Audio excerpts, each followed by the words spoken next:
TV for years. You've seen her, of course, in shows like CSI, Grey's Anatomy. She was also in the movie Coyote Ugly. You remember that one. And she is the one of the hosts of The Morning Blend, which is a great show on ABC Channel 13. They really cover everything on that show. Of course, I'm talking about JJ Snyder, who joins us right now. JJ, it's good to see you. How are you? Hey, Brian. I'm so good. Great to connect with you. Yeah, it was really fun the way we met, wasn't it? Because we were literally like, we were in the bowels of Green Valley Ranch. Like we kept having to move because people were coming by with trays and carts and stuff. And we were back where the dishes were stacked. It was very Vegas. Wasn't it weird too? Because we're taking pictures like right outside the men's room, right outside of Richard Marx' dressing room. Like I take a picture with Richard Marx and it was literally right in front of the men's room. It was almost like, hey, you just met Richard Marx in the bathroom and you asked him for a picture. And I remember your friend Perez Hilton, he's like, can we not take a picture there? Can we move a little bit? Because it was a little strange. Yeah, Perez made that call. I mean, Perez, he knows how to get a great photo, right? Mm-hmm. And he knows how to kind of take control of those situations because, when you meet a celebrity, it's like, it's always a little exciting. I find it's always a little exciting. It never gets old for me. And I thought, like, I didn't go into that concert, absolutely being a huge Richard Marx fan. I know that you did this amazing 45-minute interview with you. I envy you. I didn't get a chance to interview him yet. But after that concert, I am now a major fan of Richard Marx. Like, I love him. I love his music. I thought his voice sounded great. I'm with you. I've never bought one of his albums, but I've always liked him, but I love his social media even better. I love it how he just tells people off and he's so genuine and honest. I thought his storytelling during the show was really cool. I had no idea he wrote songs for NSYNC and all these other bands. And I thought he's just a great guy. How did you become friends with Perez Hilton, by the way? Yeah. Of course, Dana Roselli here in town. From the Vegas Revealed podcast, former Channel 13 news anchor, hosted our morning news for several years. And she's a wonderful human being. I've always really enjoyed her as a friend, but I have a lot of respect for her too. Mm-hmm. So she was guest co-hosting with me because of course I'm living the single life on the show right now. I'm kind of hosting the Morning Blend by myself. So I've been really enjoying actually having these guest hosts. Anyway, Dana was coming on the show to guest host with me. And she's like, who's in town right now? Because of course, Dana kind of knows pretty much everything going on. She's like, Perez Hilton. Mm-hmm. And I was like, oh, okay. You just think gossip column, right. Right away. I'd met him a couple times in LA, like maybe on red carpets, but didn't know him personally. But she invited him on the show. And I don't know, we just hit it off. He's like one of these people who's kind of like, he's in that more mature chapter of his life. He's a dad of 3 kids. Right. And he's super sweet. And he's fun to hang out with. So I've been going out to a few events with him. Another person too that you're either friends with or acquaintances with, and Dana is as well. And I'm like super jealous every time I see Dana on her social media because I was a huge Debbie Gibson fan back in the day. And Debbie's awesome, and she now apparently is a lot of time is a Las Vegas local. She's here, I don't know if she lives here full time or what, but it's also super cool that you get a chance to hang out with Debbie Gibson as well too. I mean, Debbie Gibson, I remember literally being in my childhood bedroom, listening to a Debbie Gibson song, crying dramatically out the window because a boy at school I didn't like me. I know Debbie Gibson. And actually Dana is I think actually quite good friends with Debbie. And the thing that is so neat, and I know you've seen this, Brian, and it just continues to happen, more and more celebrities are moving to Las Vegas. Oh, no question. Are you kidding? You're absolutely right. I mean, over the years, I can't even begin to tell you all the people that I just ran. I mean, I've seen Nicolas Cage around 4 or 5 times, just randomly. I see him at a gas station. By the way, he's looking like the Crypt Keeper these days. I don't want to be mean, but I'm just saying. I've seen a lot of former NBA basketball players. I saw Steven Seagal once just randomly in Summerlin. So you're right, JJ. I want to talk to you a little bit about your career before we talk about this weekend and the things that are going on in Vegas. I mean, you've interviewed pretty much everybody in this business, right? You've had people like the biggest names praise you, and rightfully so. You're very good at what you do. Tom Cruise and Morgan Freeman. I mean, so many people have said very kind things about you. I wanted to ask you the other side of that. Have you ever done, I would imagine you have, whether it be the red carpet or interviews with people that were just inappropriate with you, that were just rude and obnoxious? Like, what were some of the most obnoxious interviews like that you can recall that you've ever done? I mean, I love that question. And literally people always want to know that, right? They want to know what celebrity's a real ass, and who behaves badly.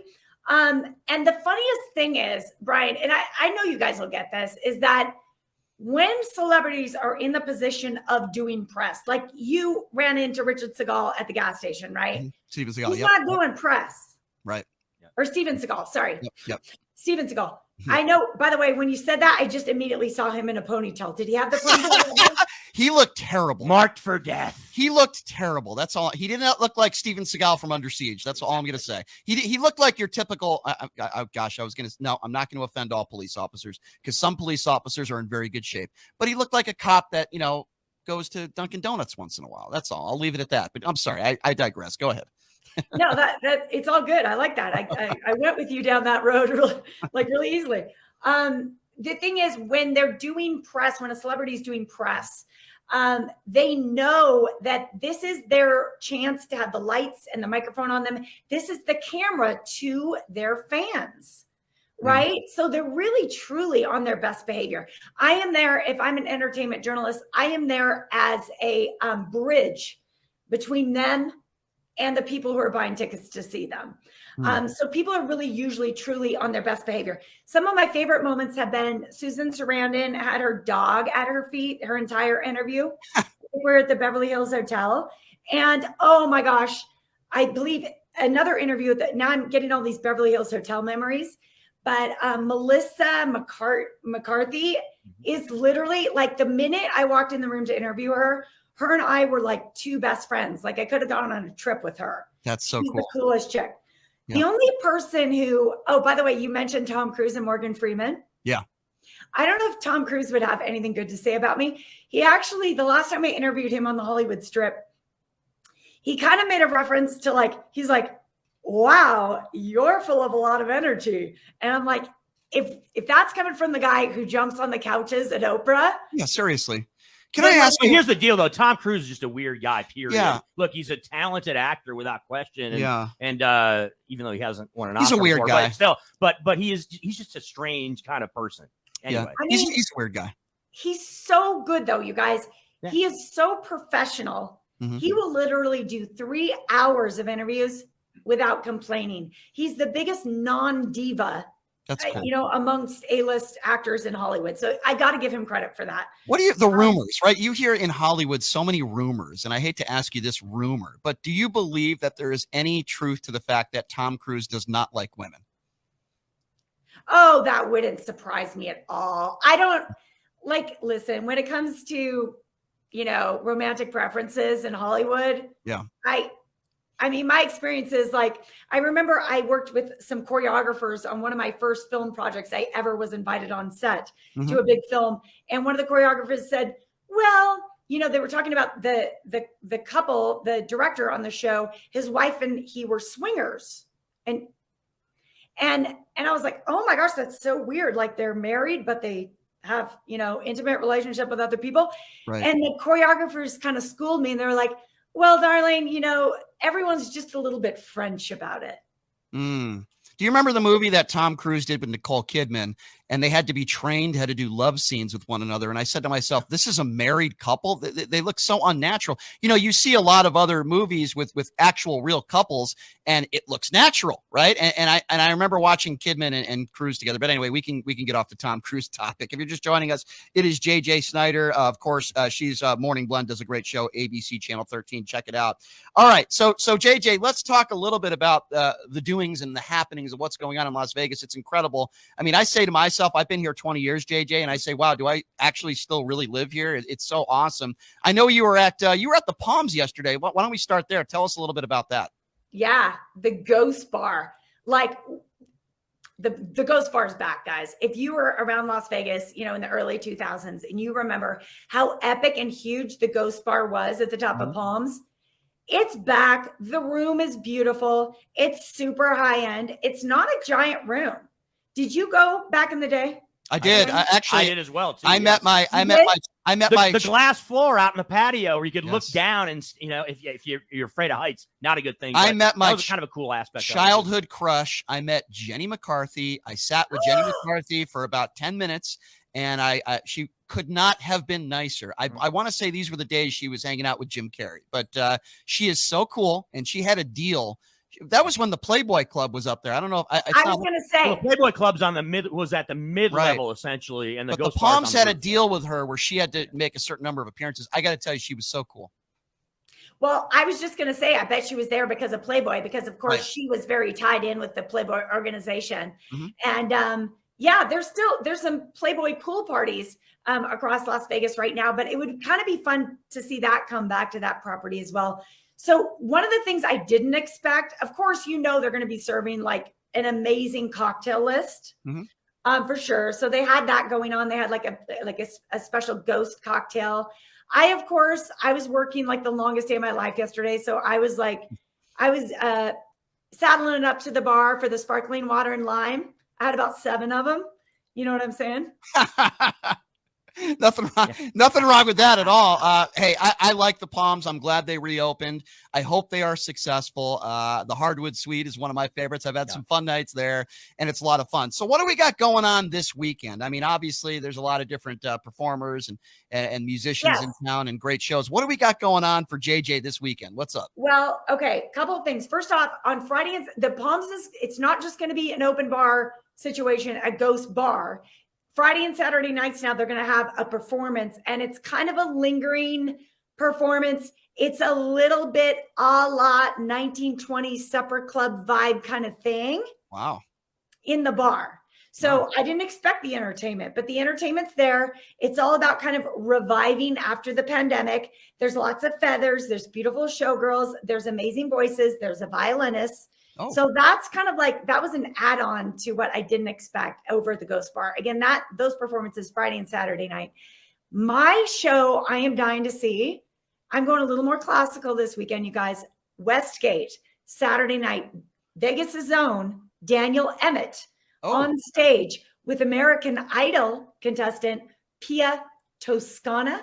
They're going to be singing duets. Yeah. That is going to be a classy. By the way, I just wanted to interrupt you and tell you, speaking of American Idol, we had William Hung in studio yesterday singing She Bang, She Bang. It was quite entertaining. Is she still banging?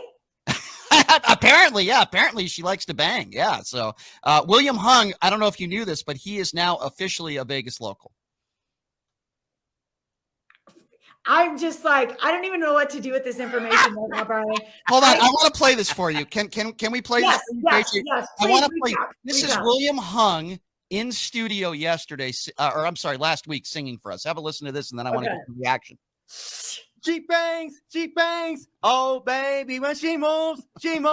I go crazy because she looks like it flow, but she still like it be. Now every girl in history.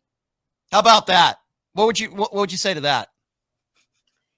Well, I would say he has not been investing in vocal lessons. But you know what? I welcome him. Here's the thing about Vegas. We're small, you know what I mean? But we welcome people, right? Right. So he will find his place. And I kind of love that he was still willing. He wasn't like, oh, no, I don't do that. Because, like, if you've got one hit, you better. He's making a living off a cameo now, JJ. Can you he's singing that song, and it's incredible. These celebrities, today making a living off a cameo. It's crazy. All right, so you're going to the Westgate. That's actually going to be a great show. I've actually seen some really good shows at the Westgate. Oh my God! Come on, the International Theater, like that's a legendary room. Barry Manilow, man. Barry Manilow, man. Oh my God. Do you know, I was backstage hosting an event at the Westgate on an off night when Barry wasn't there. And there's this beautiful, sparkling gold, old-fashioned microphone, you know, the kind the old swooners sing with. Right. There's a microphone backstage. I picked it up. I walked down on stage. I'm like, oh my gosh, you guys, can we use this microphone? It's an Elvis microphone. The stage crew almost had a heart attack. They said, put that down, step away from Mr. Manilow's microphone. Oh, you took Barry. Isn't he like OCD too? Oh my goodness. Wow. That's a no-no. That is just for you and I's ears and the viewers or You the listeners. stole Barry Manilow's microphone. Oh my God. I just thought, I was like, oh my gosh, could we use this tonight? Can I announce from this? And then I'm we're going to like, call no. TMZ right now. I'm going to make a TMZ story out of this one. I'm going to call my guys. Don't say Barry, because you know what? I got a chance to interview him. He is a classy dude. I love him. No, really quick before I go. Yeah. Can I just mention too where I'm going to be on Sunday? Yes, let's do it. Mm-hmm. Yeah. Okay. Haven't done it yet. I don't know if you guys have.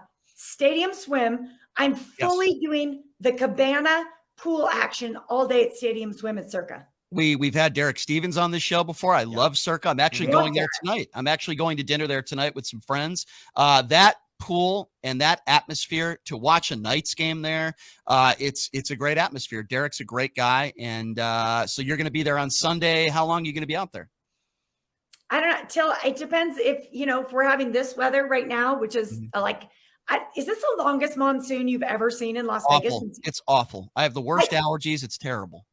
It's really, really interesting. Yeah. So, I'll be out. I don't know. I'm going with my friend Stacy Galandi, who many folks in town know. She's also a reporter, and her and I we kind of whenever we get together, it's like that only time we're ever away from our husbands is like when her and I are together. So we have a tendency, literally, we act like girls in junior high school. So we will probably be there for hours. It may end up that we're buying shots for everybody. You just never know. What does your husband do in Las Vegas, by the way, if you don't mind me asking? Well, right now he plays golf because today we have my in-laws are in town. And so I've been working literally since about 5:30 a.m. and he's been on the golf course. So which one of us is living their best life? Well, me and your husband, we need to play some golf sometime because that's what paid my way through school. I guess my last question for you is, when are you going to get a co-host on the Morning Blend that's like a bald Jewish radio host? I feel like you're missing that. I might be able to fill that role. That's all I'm saying. Really? Can you remove the cap so we can test this? Oh man. Oh, I can't believe there might be a mop of hair under there. I look like a clown. I haven't shaved my head. I go for the Daughtry look when I shave. We just lost 2 million viewers and listeners. Yeah, we just lost all of our listeners. Yeah, terrible. I haven't shaved my. I get lazy and I don't shave my head for a while. But I got to get to it. But hey, if I'm ever a guest host on the Morning Blend, that'll be clean shaven. I can promise you that. That's all I can promise, though. That could be fun. By the way, I love bald Jewish guys. Oh, no, I do. It was kind of like one of my types in college. I was. Why didn't I meet you in college? Why didn't I meet you in college? I know, right? That's what all the other guys say. But yeah, I was like the only chicks in the room. And by the way, hey, I want to show you something. So guess what I'm drinking? This is a throwback to Richard Marx. I am now drinking Richard Marx throat potion, lemon water, cayenne, and ginger. That's the mix. That didn't look like what Richard Marx was drinking in the picture that Brian took with him, because it looked like Richard Marx. No, that was a martini. Nice little martini action going. That's in the pit. So that's the. You're exactly right. Yep. Yes. So that's the drink that Richard Marx keeps to keep his voice going. And he told a story that Bryan Adams lost his voice a couple hours before a show, and he gave Bryan Adams the drink. But what he didn't tell Bryan Adams was you can't drink it all at once because you'll have the runs. And apparently during that show that Bryan Adams had the drink, it helped his voice, but he had the runs and he had to go to the bathroom like 8 times during the show. Very funny story. That's tough stuff. So right JJ, don't drink it all at once. Take Richard Marx's advice. Just sip it. Okay. By the way, you like my jar? I do. Yeah. I love it. I love you guys. I love what you do. Thank you so much for having me as a guest. I hope I can come back next Thursday and join you. I would love to have you. I would love to have you on again next week. And we know how busy you are. You do a great job on the Morning Blend. Keep up the great work. And hopefully we can catch up with you next week. Thanks for the time, JJ. We appreciate it. All right, y'all. You keep pushing the limits now. All right. I'll try that. Thanks, JJ. I appreciate it.